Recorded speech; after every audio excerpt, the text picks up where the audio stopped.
Hello, NWOBHM-era here. Today it's the 31st of July 2023. Usual favour as always, please, and that's if you would subscribe to the channel. That'd be excellent, big help. So please click the button if you would. Today we've got Marquis de Sade and their album Chapter 2. And of course, if you remember Marquis de Sade all the way back in the original New Wave of British Heavy Metal days, around about 1980. The band were around for not long back then.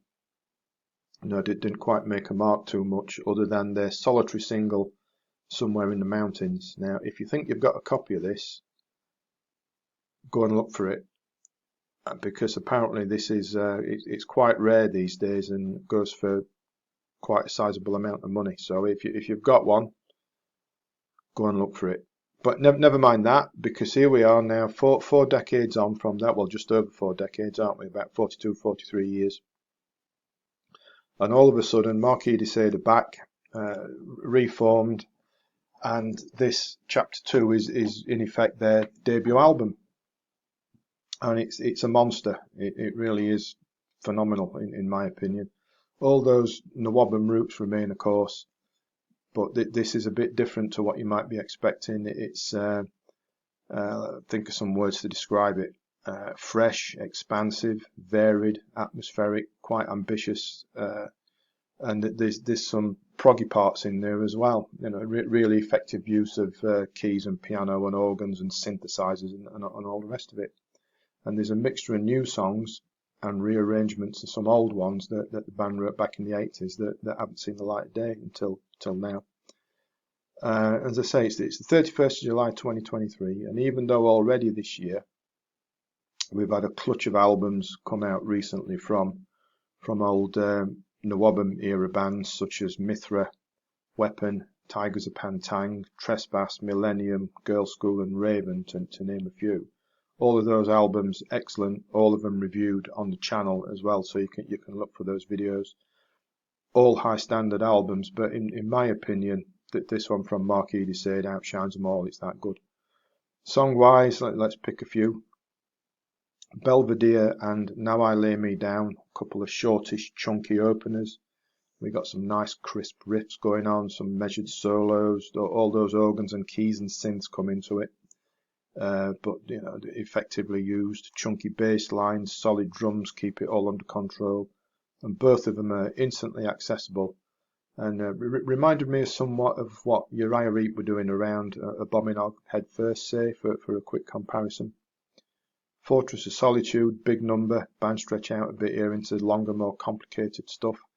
Gentle piano riff, soulful, emotional vocal, and it goes into a sort of a power ballad, but a bit more than that. Big hooks, changes of pace, you know, synth solos. Excellent stuff. Saracen, think Saracen. Marquis de Sade's another big one, darkly brooding, gothic, atmospheric, big heavy riffs, big everything really. Some more excellent use of those varied keys and synths and whatnot, which alternate in with the guitars. Menacing vocal. Bit spooky even, given the subject matter. It made me think of Blue Oyster Cult on, say, Nosferatu or The Alchemist, for example. Suspended animation is a bit similar in style. It's a slow burner, leads into a heavy midsection, and again, organs and keys morphing in with the guitars, and a big lead out. Last Survivor. This is based around a good old Alien movie. We've all seen Alien, right? We all know what that's all about. This one's creepily atmospheric, edgy, builds the tension, and that trick ending that catches you by surprise. You can imagine being on the old Nostromo there, trying to get rid of that nasty monster before it gets you. Just superb, you know. Living in the Ice Age closes it out. 9 minutes or so. Proper epic, you know, everything's going on here. Bombastic, well composed, goes this way and that, changes of pace, holds the attention. The whole album holds the attention. You know, there's no weak parts here. And it's so good to have Marquis de Sade back, I say, after 4 and a bit decades, with an album as strong as Chapter 2. I'd say overall, if you think along the lines of Blue Oyster Cult, Saracen, Uriah Heep, and a sprinkling of Deep Purple, you'll get some idea of what it's all about.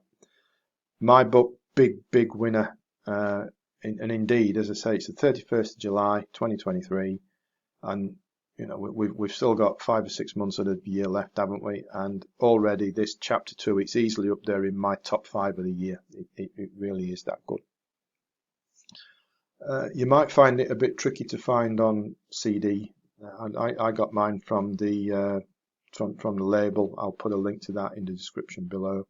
I did find it on Amazon, but they're showing no availability at the moment. But I'll put a link to that in case they do get some in stock. And I'm sure you could find it if streaming's more your bag. I'm sure it'll be in wherever you find your streaming stuff. But being an old man still stuck 40 odd years ago, CDs are nothing for me still. But anyway, I'm rambling now, so I'll close it off. Check it out, it's marvelous. Please subscribe to the channel before you go. And as always, thanks for watching, thanks for listening, and take care.